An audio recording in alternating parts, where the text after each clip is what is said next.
तो इतना आप ध्यान रखेंगे, हिंदी पूछे तो राजकीय भाषा, इंग्लिश पूछे तो एसोसिएट ऑफिशियल यानी सह राजकीय भाषा, मतलब साथ में चलेगी जरूरत पड़ने पे इंग्लिश भी।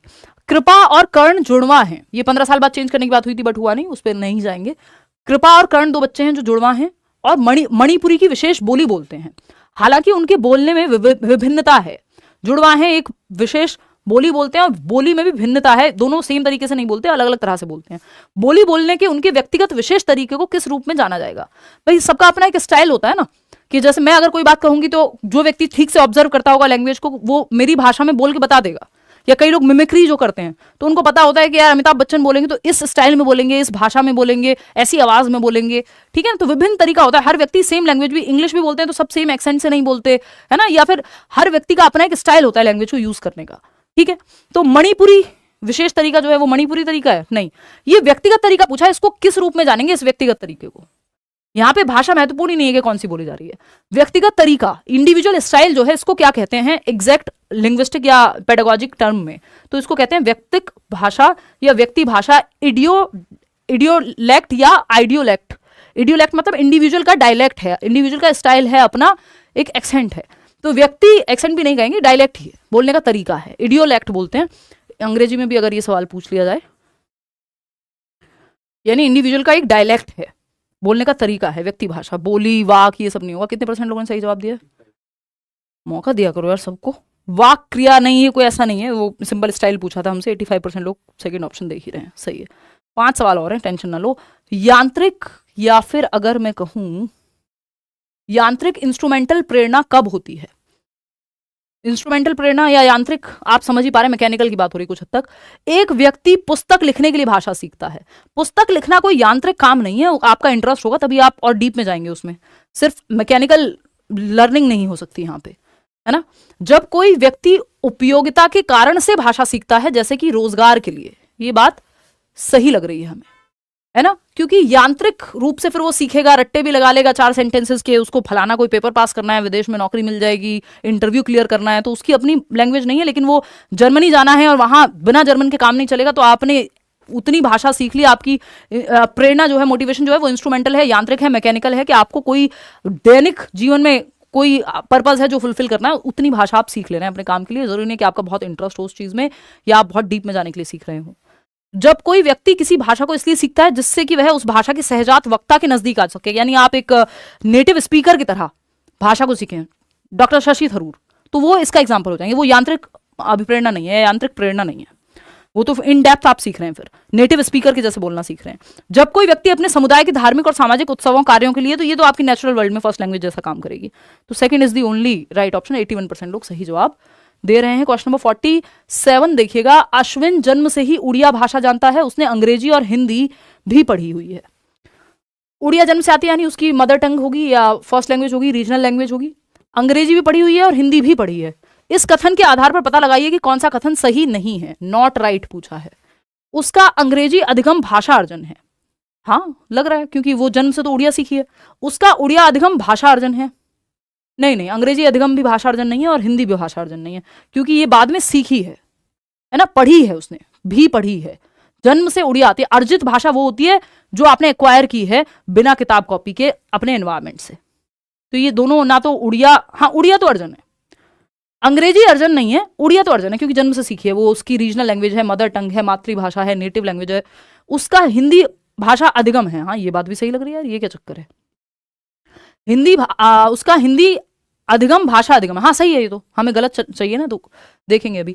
उसका अंग्रेजी अधिगम भाषा अधिगम है, ये भी सही है।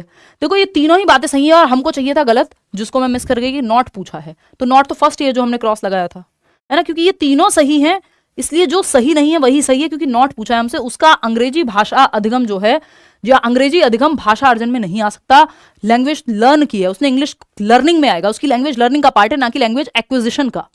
भाषा अर्जन में किताब की भाषा अर्जन और अधिगम में एक ही चीज का अंतर होता है यार, आप लोग तो खुद इसमें घूम गए, है ना। मैं तो पढ़ ही रही थी, चलो अभी प्रोसेस में थी, आप मेरे एक्सप्लेनेशन के हिसाब से जवाब चेंज करते तो ये गलत बात है। आप पढ़ के खुद से समझो पहले, मैं तो कंफ्यूज भी करूंगी एट टाइम्स, ठीक है ना। तो उसका अंग्रेजी अधिगम यानी जो बच्चे का, अश्विन का जो इंग्लिश लैंग्वेज लर्निंग है वो भाषा अर्जन नहीं हो सकता, क्योंकि वो उसकी दूसरी भाषा है। भाषा अर्जन जनरली फर्स्ट लैंग्वेज में होता है, हो कई में सकता है, लेकिन वो माहौल से सीखी हुई होनी चाहिए। यहाँ पे जबकि जो माहौल या जन्म से सीखी है वो सिर्फ उड़िया है, हिंदी और वो भी पढ़ी है मतलब एनवायरमेंट से नहीं, प्रॉपर फॉर्मल वे से, औपचारिकता से सीखी है। समझ रहे हो? लैंग्वेज लर्निंग यानी भाषा अधिगम और भाषा अर्जन में मुख्य अंतर होता है परिवेश का या वातावरण का। तो अगर आपको एनवायरमेंट मिला है बचपन से ही उस लैंग्वेज को, तो आप अर्जित कर लेंगे, एक्वायर कर लेंगे, बिना ग्रामर के, बिना टीचर के, बिना स्कूल जाए। हो सकता है पढ़ना भी आप उस लैंग्वेज को बाद में सीखे, जैसे हिंदी स्कूल में पढ़नी सीखी होगी, बोलनी तो पहले ही आ गई थी, तो भाषा अर्जन किया है आपने, एक्वायर किया है, इनहेरिट की है। लर्निंग यानी जब आप दूसरी भाषा सीखेंगे, उसका व्याकरण सीखेंगे, उसके वर्ड मीनिंग सीखेंगे, उसका अल्फाबेट सीखेंगे, शब्द बनाना सीखेंगे, लेटर्स सीखेंगे, तो वो लर्निंग है प्रॉपर, एफर्ट, प्रैक्टिस, ग्रामर, ये सब के साथ।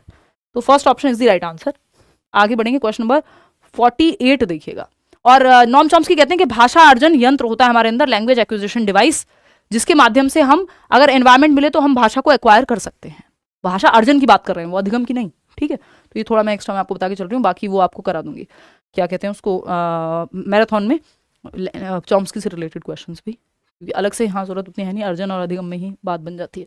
विद्यालयों को योगात्मक द्विभाषावाद का अनुसरण करना चाहिए, क्योंकि वो फिर भी पूछे जाते रहे। ये सब नए तरीके के क्वेश्चन है जो पिछले कई सालों से आ रहे हैं बार बार। विद्यालयों को योगात्मक द्विभाषावाद, अब इसमें आप लोग गड़बड़ करेंगे मैक्सिमम लोग। योगात्मक द्विभाषावाद, योगात्मक, योग का मतलब है एडिशन, वो रामदेव बाबा वाले योग की बात नहीं चल रही है, या पतंजलि योग की बात नहीं चल रही है। एडिटिव बाइलिंगुअलिज्म, द्विभाषा का मतलब है बाइलिंगुअलिज्म, ठीक है, का अनुसरण करना चाहिए। क्योंकि एडिटिव बाइलिंगुअलिज्म का क्यों करना चाहिए अनुसरण, या उसको क्यों एक्सेप्ट करना चाहिए, प्रयोग किया जाना चाहिए? तो पहला है, बच्चे की संस्कृति और भाषा को महत्व देता है, कह सकते हो। अंग्रेजी शिक्षण को द्वितीय भाषा के रूप में महत्व देता है, नहीं अंग्रेजी शिक्षण का यहाँ कोई लेना देना नहीं है कि अंग्रेजी शिक्षण में दो भाषाएं, बाइलिंगुअल तो कोई भी दो भाषाएं हो सकती हैं। बच्चे की भाषा को तो समुन्नत करता है, परंतु उसकी संस्कृति को नहीं। यह भी कहना गलत हो जाएगा, क्योंकि जब दो भाषाएं सीख रहा है तो ये किसी ने मना नहीं किया कि वो संस्कृति नहीं सीख पाएगा। प्रथम भाषा के विकास में अवरोध पैदा करता है, नहीं अवरोध तो बाइलिंगुअलिज्म पैदा नहीं करता, हम उसको ऐसे नहीं देखते, एडिटिव है ये सब्ट्रैक्टिव बाइलिंगुअलिज्म है जो अवरोध पैदा करता है कि एक नई भाषा आप सीख रहे हैं, पुराने वाली सब्ट्रैक्ट हो रही है, यानी माइनस में चली जा रही है। सब्ट्रैक्शन उसी को कहते हैं ना, घटाने को। तो सब्ट्रैक्टिव बाइलिंगुअलिज्म होता है कि एक भाषा आपको आती थी, अब दूसरी भाषा सीखी, और दूसरी भाषा सीखने के बाद ऐसा हुआ कि पहली भाषा भूल गए, इस्तेमाल में नहीं है। अमेरिका चले गए, 15 साल से आए ही नहीं, इंग्लिश ही बोलते हैं, हिंदी ना कोई मूवी देखी इतने साल से, ना कोई ज्यादा बात हुई, तो आप कई सारे स्ट्रक्चर, या जैसा मैं अभी कह रही थी कि हिंदी लिखने की आदत नहीं रही, तो वो सब्ट्रैक्टिव बाइलिंगुअलिज्म की तरफ चला जाएगा कि बट वो प्रैक्टिस से वापस भी आ जाएगा जरूरत पड़ने पे। तो ये तो यहाँ सब्ट्रैक्टिव की बात हो रही होती तो फोर्थ सही हो जाता। अभी आप लोग 72% लोग फर्स्ट ऑप्शन कह रहे हैं कि बच्चे की संस्कृति और भाषा को महत्व देता है। यस, एडिटिव बाइलिंगुअलिज्म में आप ऐसा नहीं संस्कृति भूल जाएंगे, पहली भाषा के में जो आपने सीखा था वो भूल जाएंगे। एडिटिव का मतलब ये हिंदी आती है, इंग्लिश भी सीख ली साथ में, तो एडिशन हुआ है, पुराना सब्ट्रैक्शन नहीं हुआ है। तो यहाँ पे संस्कृति पहली भाषा की भी बची हुई है, आइडेंटिटी आपकी वो बची हुई है, बेशक आपने इंग्लिश सीख ली हो। तो ये first option is the right answer. Maximum लोग दे भी रहे हैं, कितने परसेंट लोग दे रहे हैं? क्वेश्चन नंबर 49 देखिएगा, श्रवण में क्या शामिल है, यानी सुनने में, लिसनिंग में। नहीं मिला क्या? कोई बात नहीं, बोल दे दो फटाफट। लिसनिंग में क्या शामिल है, यानी श्रवण में क्या शामिल है? ध्वनि सुनना, ध्वनियां जैसी हैं तदनुसार डिकोड करना, यानी जो साउंड सुनी आपने उसको डिकोड किया। विषय वस्तु के बारे में अनुमान लगाना, श्रवण की बात हो रही है, पढ़ने की थोड़ी बात हो रही है। विषय के पूर्व ज्ञान का इस्तेमाल करना, पूर्व ज्ञान का इस्तेमाल सिर्फ श्रवण में ही होगा, ये तो हो सकता है पढ़ के हो, चर्चा करके हो। ध्वनियों की पहचान करना और उनसे अर्थ निकालना, बिल्कुल 51% लोग सही जवाब दे रहे हैं। श्रवण का मतलब ही होता है कि अगर अर्थ नहीं निकाल पा रहे हो, चाहे आप ध्वनि पहचान, इवन पढ़ने में भी यही बात लागू होती है कि अगर आप अर्थ नहीं निकाल पाए, चाहे आपको सारे अक्षर पहचानने आते हो, पढ़ना आता हो, बहुत अच्छा धारा प्रवाहिता से, फ्लुएंसी से पढ़ते हो आप, लेकिन अगर आप अर्थ नहीं निकाल पाए पढ़ के, तो हम उसको कहेंगे कि वो पढ़ने में एक्चुअल में नहीं आएगा। पढ़ने का एक्चुअल अर्थ है कि पढ़ के अर्थ निकाल पाए, समझ पाए कि कहा क्या गया है ना। और ऐसे ही यहाँ सुनने से भी वही मतलब है कि आप सिर्फ सुन के, मैंने कहा पानी, आपने कहा पानी, मतलब ये ऐसा कई बार होता है सुनने में कि शायद कल की क्लास की बात है, मैं पूछ रही थी मॉरलिटी, ऑफलाइन क्लास की, कि मॉरलिटी क्या होता है, तो किसी ने कहा नैतिकता, तो वो ट्रांसलेट तो कर दिया आपने, सुन के मॉरलिटी को मॉरलिटी बता दिया बेशक, लेकिन उसका मीनिंग नहीं बताया। समझ रहे हो? तो श्रवण का मतलब सिर्फ सुन के रिपीट कर देने से या पता लग गया कि ये शब्द है, उससे नहीं आएगा, डिकोड करने से नहीं आएगा।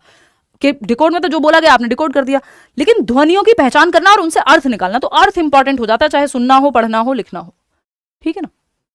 एज इट इज रिपीट करना नहीं, अर्थ तो इसलिए फर्स्ट ऑप्शन नहीं होगा क्योंकि वो एज इट इज रिपीट करने की बात कर रहा है। Fourth option is the right answer. आखिरी सवाल आज का, निम्नलिखित में से त्रिभाषा सूत्र के संबंध में कौन सा कथन सही है? ये तीसरा सवाल है और ये मैंने जान करके डाला है कि आपकी जो आखिरी तक बनते बनते समझ अब तक बन गई होगी, मैं ये मान के चल रही हूं, है ना।